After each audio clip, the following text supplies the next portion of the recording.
is an IAS officer, the director, School Education and Literacy Meghalaya, a familiar figure on social media, and a visionary.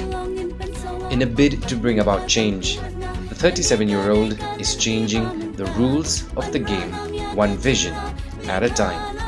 He has flipped conventions to follow his heart's desire. Please welcome my guest this episode. Mr. Swapnil Tembe, the man of the hour, has been instrumental in facilitating improvement of government-run schools here in town. He has won the hearts of many through his lectures on how to crack the UPSC and other competitive exams, and he is on a mission to make walking a movement right here, amongst many other things. Ladies and gents, welcome to a brand new edition of Shillong Buzz. I'm Aaron Lingdo, and I'm standing right here outside Mr. Tembe's residence to understand what makes him tick. Let's go find out.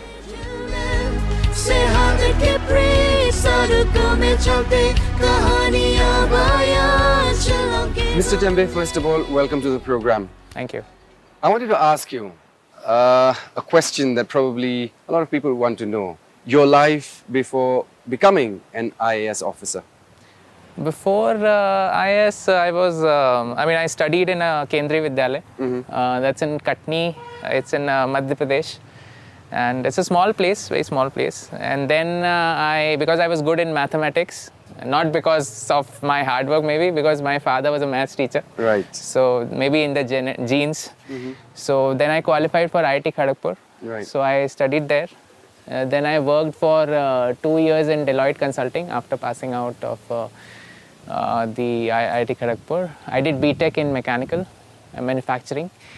And then after working 2 years, I realized this is not my thing. I cannot, do this. Right. So I started thinking what I should do.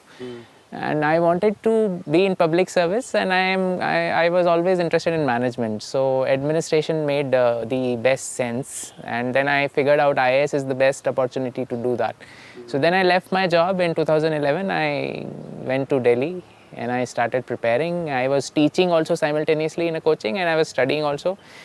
Then I got, in the process, you give other exams also. Right. So I got through this CAPFs, and I joined ITBP, the Indo-Tibetan Border Force, as assistant commandant in 13. Then in 14, I joined Indian Revenue Service. And then finally in 15, I got 84th rank. So I got IAS, yeah. Fair enough. Now you've done all of these videos and your lectures on career goals and how students and parents would learn. There are these little small advice that you give. I want to ask you, have you always wanted to become an IAS officer? And more importantly, did you have to convince your parents about it? No, as I said, the problem with our education system is that it doesn't make us think about what we're going to do and all. So all my school life, I was not really thinking. I was just enjoying school and, like a child and all. Even in college, I didn't start thinking. But as I said, after starting work in 2009, when I was working in the consulting, then actually I started thinking, is this what I want to do? But it was kind of a little late. So that's why I feel very strongly about career counseling. I go to schools every now and then whenever I have time, and I think I've been to more than 300 schools now overall. So yeah, I want children to start thinking when they're in school, like what they want to do. So yeah, so I started late, but yeah. A little of a personal question. How much of an influence has, because you mentioned your dad and your father, how much of an influence has he had on your life and what you do in particular? Huge, because he was like a social worker. And he was a maths teacher, but other than that, he used to do a lot of social work. He was part of the various movements. He was teaching yoga also, and Right. he was teaching poor kids for free. So he was doing a lot of social work. And before getting married, he was all about social work, and he did a lot many things. So I think that comes from him. So yeah. So you know what, sir, when we talk about education, especially I want to dwell on the UPSC because. Unfortunately, we've not had students passing out and cracking the exams from the state. In your opinion, why do you think that's happening? I think it's one is foundation. We need to have a strong foundation when we are in school. So if we have a very good foundation, then it really helps to lay down. Correct. And the second, I feel, is confidence is missing because I think our youth here see this exam as like something impossible. Right. So if you start with that mindset, then it's going to be difficult. True. So to change that, I have started a WhatsApp group also, and there are like it's full. It's 1025 members are there. All are preparing from Meghalaya, and every day I give them some tips and some things to prepare. So hopefully some of them will qualify in the future. Yeah. So, speaking of education, we talk about students, dropping out of school, etc., etc. You were posted in the Garo Hills for quite some time. Talk to us a little bit about what happened there and why did you feel the need to probably elevate these government-run schools, in particular Garo Hills, and let's talk a little bit about where in Shillong. So dropout, you see, there are a few things. So we did a survey, like why such dropout. So one obvious reason is that we have less number of secondary schools in the state. Okay. So if you see the total number of schools, we have 14,000 schools in our state, in a small state of Meghalaya, which is huge. But then 9,000 of them are elementary school, LP and UP. Like, only about, 1,000 secondary schools and 400 higher secondary. Right. So you can see the numbers. So when you go to interiors and all, every village has a LP school, so they go to school. So that ratio is like very good. Right. But then they cannot travel to maybe block or district to go to the higher secondary and all that. So that is one. The second is that financial reasons. Obviously, they cannot continue, Right. and till class 8, as per the RTE, education is free in all the government schools. But beyond that, of course, there is some kind of fees involved, and traveling to that place, the financial cost is involved. And the third factor is that they lose interest. I mean, this is concerning because, they should not lose interest. So True. basically, our education is not interesting enough. So we need to change these things. Talk to me a little bit. You've been in Shillong for how many years now? 1.5, like. How do you like it here? Yeah, it's nice. Yeah, the major thing being the traffic congestion is an Right. issue, and that's why we have started Walk Shillong. Yeah. We will talk about the walk in some time. I want you to complete a sentence for me. Education in India. Is the foundation for our future vision of 2047, 2032, all these visions which I are talking about is the foundation. All right, we'll do one thing. It's not a walk to work on a Wednesday, but we're here on a different day, on a Saturday. But you promised that we will do the walk. Yes. We will do that, and we'll talk a little bit about the walking movement that you've started and why is it important, and we'll take it forward from here. Okay. Can we do that? Great, great. Perfect. Yeah. Let's do that, sir. Okay. Ali ko paralong Yat jat banyak kon ya kablo Ngin yat sawang haki surok kakot kakyak ngin kêu ko paralong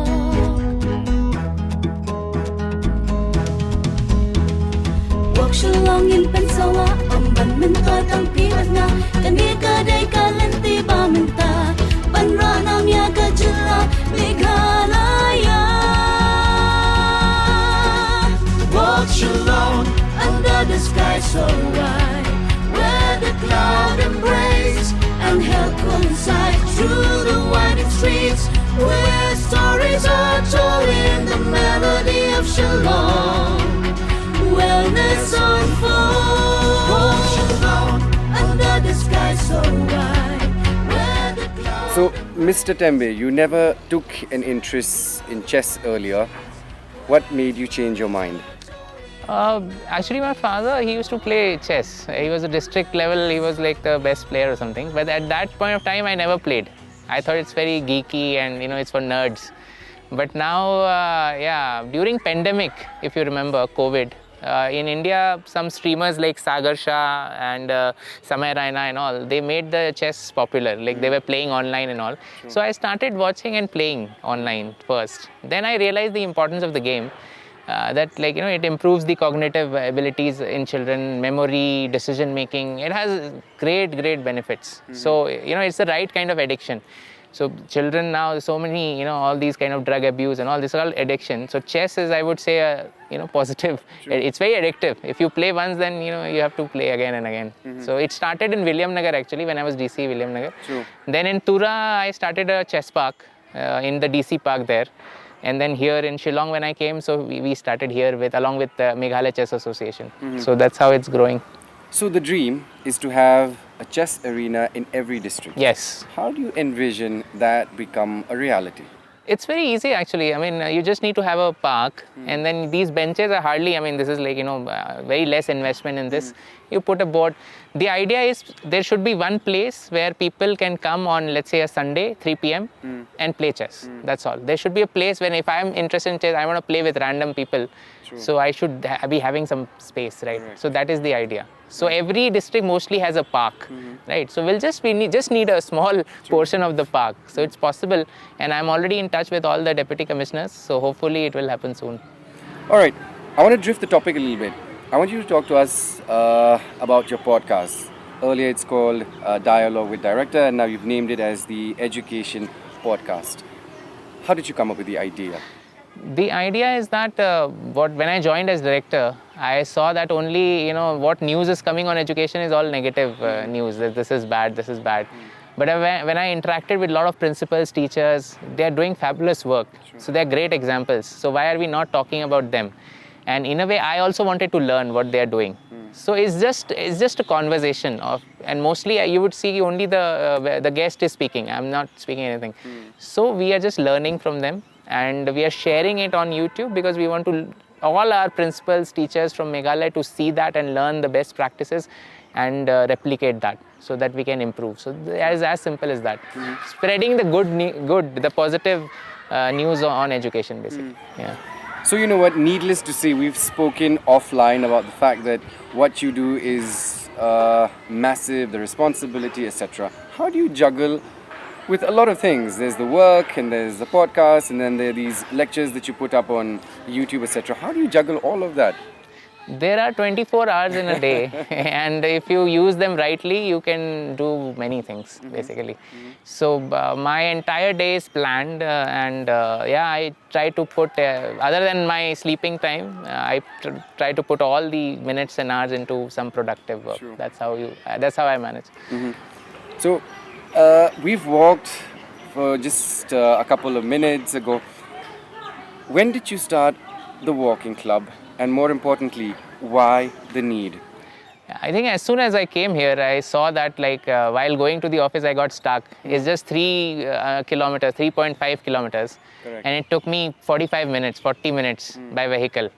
So I thought in the same time I can walk also. So one day I just walked and it was so pleasant and it was and I reached in 45 minutes, same. So it was taking the same time. So, and then we discussed with a lot of stakeholders why this congestion and all that. And we all know that in hilly cities, it's a problem, narrow roads, a lot of issues are there. So one simple solution is that and we have seen that a lot of vehicles, only one person is there. It's not like carpooling and sharing is not being done. So basically, if we, on a Wednesday, so we thought let's start for one day. So on a Wednesday, if let's say 10,000 people in Shillong, they all decide to walk to work. There are 10,000 less vehicles on the road. So I'm sure you will see less congestion. It will make a big impact. But those people, so a lot of people are walking already, we see, those who don't have vehicle. Sure. But the change will come when those people who don't have to walk, they start walking. Those who have vehicles, those who have 3-4 vehicles, they start walking, then the change will come. So that is the movement. And we already have a WhatsApp group. We have a merchandise also. Right. And we are just trying to promote through various ways. So hopefully more people will join. And I feel that government is also working on that, improving the footpaths. So if we have proper footpaths, lighted, like at the night, so I'm sure if your work is 2-3 kilometers, you should walk. More people will join. And I think in the future it will become a big thing. All right, and quickly, before we move to your office space, how has the response been so far with the walking club? It's amazing. And then we have a WhatsApp group also. So there are a lot of walking enthusiasts. So I have seen that now some people though every day they walk to work now. So that change is coming. Right. And then when I walk, whenever I walk, I meet at least 2-3 people during every walk, and they say that we have started walking and then all that. And one person, came to my office all the way to just tell me that he has started walking for the last 6 months, and then he has lost a lot of weight. His cardiovascular health has improved. True. So this has been amazing response. So, but then we need more numbers for it to become a real movement. Right. And if, let's say on a Wednesday, if we can visibly see there's less traffic, then I think it will be a real success. I like the way you say it. A walk to work on Wednesday. Yeah. How did all that happen? Actually, if you remember, our chief minister started it long back. So I just got the idea from there only. I think a couple of years back. Yeah. Wellness on phone, under the sky so wide, where the cloud embrace and health coincide through the winding streets, where stories are told in the melody of Shillong. Wellness on phone, Chalo Shillong, Asma Keniche, Badale Jalen. सेहत के प्रेम सड़कों में चलते कहानियां बयां शिलोंग के धुन में कदमों की गीत याद Shillong, let's walk Shillong. Mr. Tembe, education has been one of your top priorities amongst other things. Why is it so close to your heart? It's a foundation to everything. I mean, if we have the right education, I think the children who will come out from that system, they'll be responsible citizens. They'll be aware of their rights as well as their duties. So if we have those kind of people, I think the society overall will benefit and the conflict will reduce. And I think everyone will give their best, basically. So when you want to, let's say, develop Meghalaya, you need everyone to play a part. Right. It's, government may have a very limited role, right? Unless everyone plays a part, then it's really, impossible to have it faster. True. Of course, development will eventually happen. But, if everyone is involved, I think the pace will be very good. True. Yeah. So for faster development, we need everyone to come on board. And education sets the foundation for that. So when you talk about, in your own words, you said the UPSC is the mother of all exams. If you were to give an advice to young aspirants here in the state, what would that be? See, the foundations have to be set right. So when you are in school, you pay attention and you read all the whatever books are there, NCRTs or whatever textbooks are there, with great attention. So that will set the foundation very right. And then when you start your preparation during your graduation days, you can read, there's a fixed book list. Correct. But it requires a lot of, let's say 1.5 years to 2 years of preparation. So graduation time is the best, basically, because you have time, other than your college and all that, you'll have a lot of time. So that is the best time. And anyone can do self-preparation at home. Okay. It's not, so I have made on my YouTube channel, I've made 10 episodes, how you can, sitting at home, you can prepare.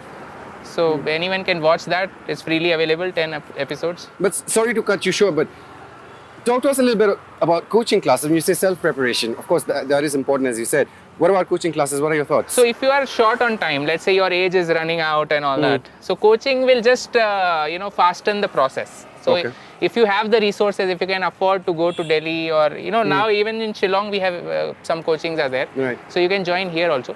Coaching makes things faster, Right. but still one has to understand that 80% is your hard work. Coaching will only do 20%. Right. That's Right. all. Yeah. Eventually you have to read. Right. I've seen a lot of your videos. 21st century, the future is digital. It is digital already. How do you see technology making a difference in the student's life in terms of having a meaningful conversation, and how do you maneuver through life using technology? So when we were in school, right, so all this content and internet was not available. To us, if we needed any information, we had to go to library. Right. That was the only thing. But now everything is available on YouTube and other platforms. So if I want to prepare like for anything, Correct. all the free lectures are available on YouTube. That's why I'm saying, so all you need is a good internet connection. All the resources are there.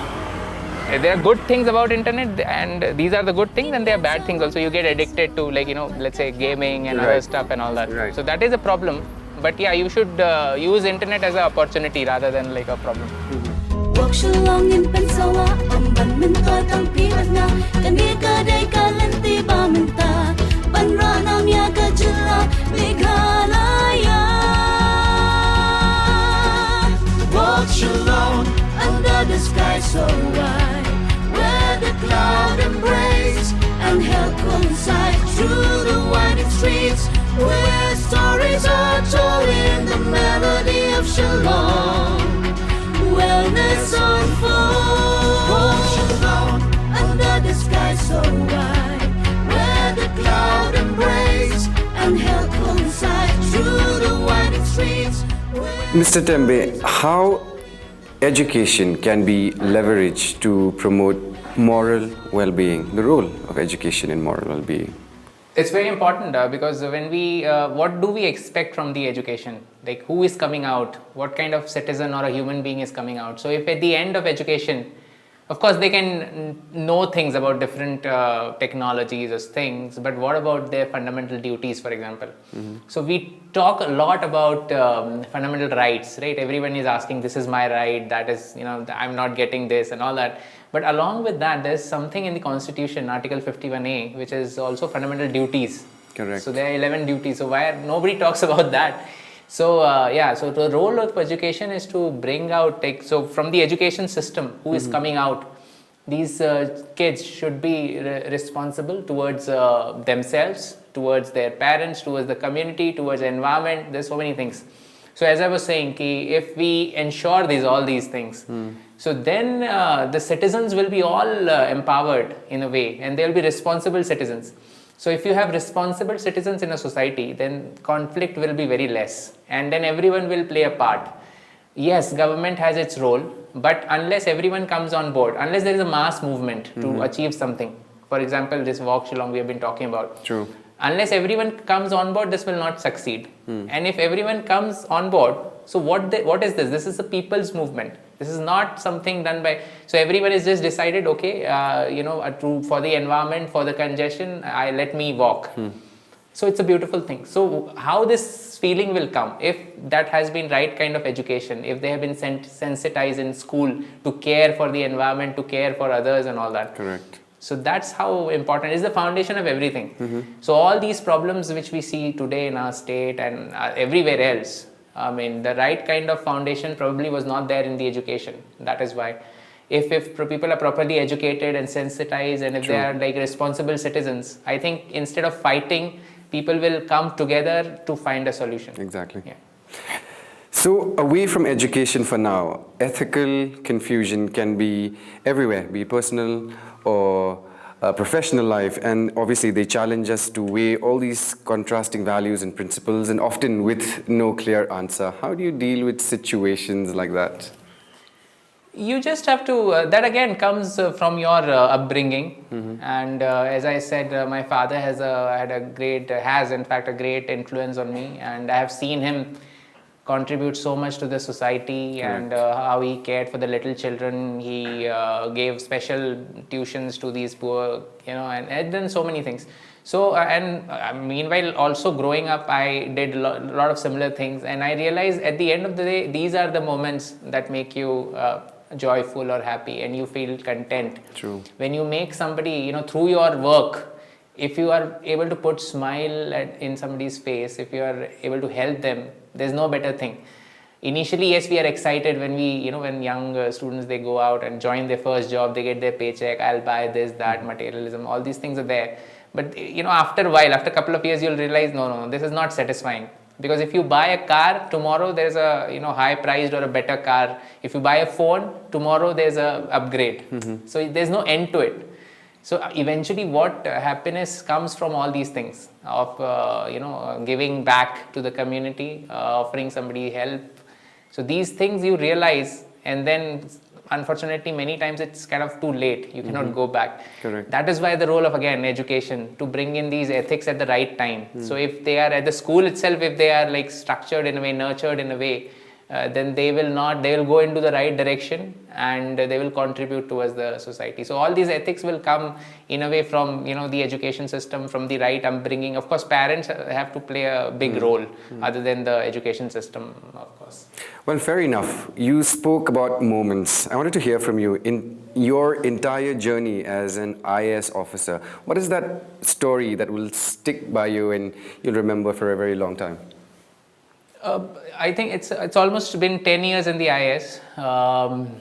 But yeah, there are many actually, but I think the best one is I was DC William Nagar. So almost for 3.5 to 4 years. And when I was in Garo Hills, I felt that it was to connect with people, it is very important to learn the local language. So I learned it, and I was speaking in Garo, I know Garo. So when I got transferred to Tura, so on my last day in William Nagar, one very old, I think he was like 90 or something. So he came all the way from some remote village just to say thank you for whatever I've done for the district, and the fact that I was the first one to learn the language, and I was speaking with them. So that really, he was really old, and he came from a very just to say thank you. So I think, yeah, I remember that. Interesting. So in your opinion, what is the best way to do justice and honor the privilege that civil servants get? To perform, so this basically, there is a reason why it's called service. It's not a job. So when I do career counselings and all, I say that don't come in this service if you just want a 9 to 5 job. If that is what you just work in, maybe as a ministerial staff or as something else, engineer or whatever. But this is a 24/7 thing. And if you are really passionate to bring change, because you'll have to go overboard. If you just sit like let's say here the timing is 10 to 5. True. So many visitors and all, you will not be able to do anything only during. So you have to go beyond that, right? So first is that, like, of course there are some. Don't come here for the tag of it, the pride of it, and these privileges what you're talking about, and especially for because people see ultimately money, they relate to a lot. So if you want to earn this entrepreneurship business and all, they have like a higher chances where you can earn more.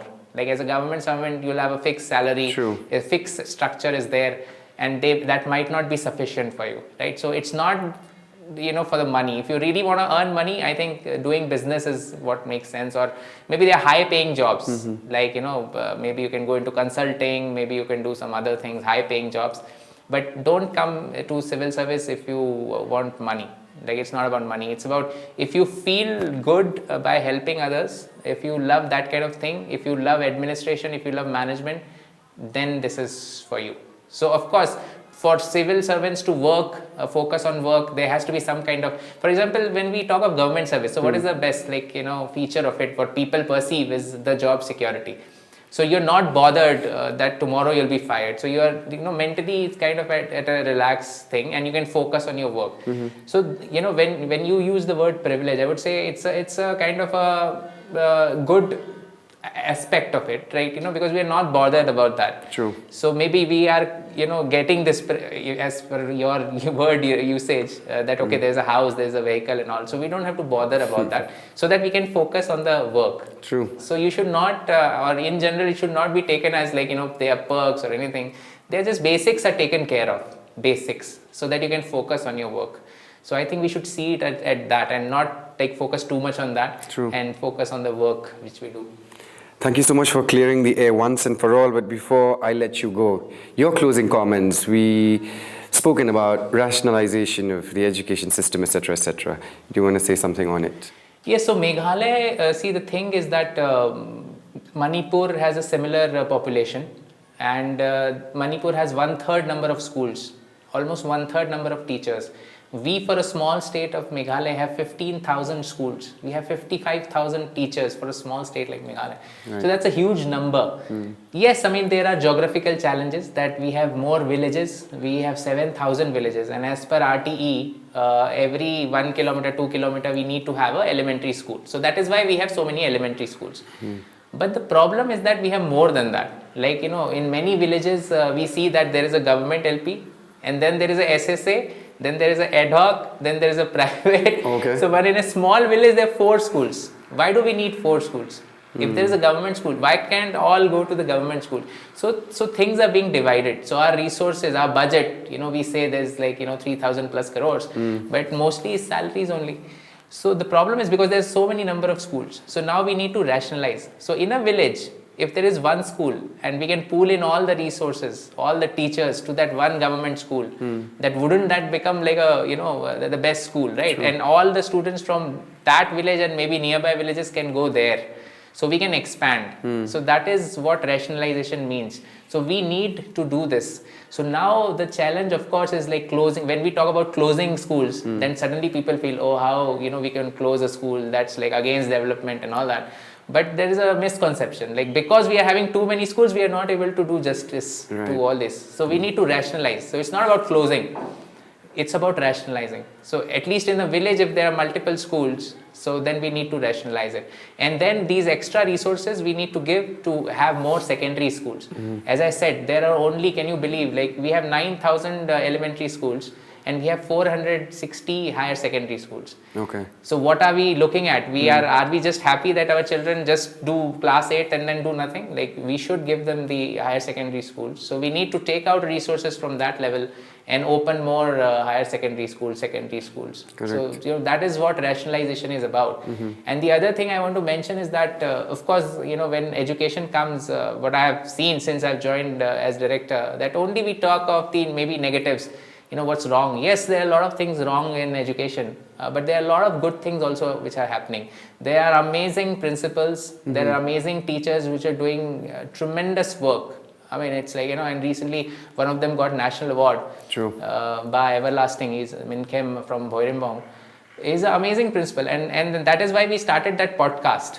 Like I wanted to show the positive side of education. So we bring all those people who have done amazing work in education, and it's a learning for me only. If you look at those podcasts, I'm just listening to them. I'm not talking at all. And then everyone learns from them. Other principals have messaged me that, it was so enlightening to listen to this principal, that principal and all that. So that is going really well. And that is what we want to bring out, the positive side of education. Education, and one more thing people need to understand is that there are no low-hanging fruits. You cannot bring results in like 1 year. Because if you work today on foundation, those children will reach class 10 in 10 years. So your pass percentage in the next 10 years, we should look at that prospect. Correct. We cannot do some magic and next year this thing will change. So we need to have patience. We need to have stability, a good team maybe in the education department who can continue to work for a long period. And we need, as I said, what succeeds is what becomes a mass movement. I alone cannot do it. My staff alone will not be able to do it. Everyone has to play a role in this education. So it has to become like, we need to, the good thing is now everyone is talking about education. So, this discourse has started. Earlier, probably we were not talking about education. It was not even an issue in the elections. So maybe now things are changing a bit, and hopefully in the next 3-4 years, or let's say 10 years, we should make a plan, and then we all should play our role as a citizen, as a responsible citizen in whatever we can do to improve education in Meghalaya. It's an art to impact and influence without getting caught up in theatrics, public affairs, or even trying to prove your worth. True fulfillment and purpose lie in the quiet confidence of knowing that your job, your presence, and your gifts matter, whether they're applauded by the masses or not. A big shout out to Mr. Swapnil Tembe for saying a yes to this interview, and more importantly, for his resolute effort and determination to make a difference. I'm Aaron Lingdo. You're watching Shillong Buzz. Until our next episode, goodbye.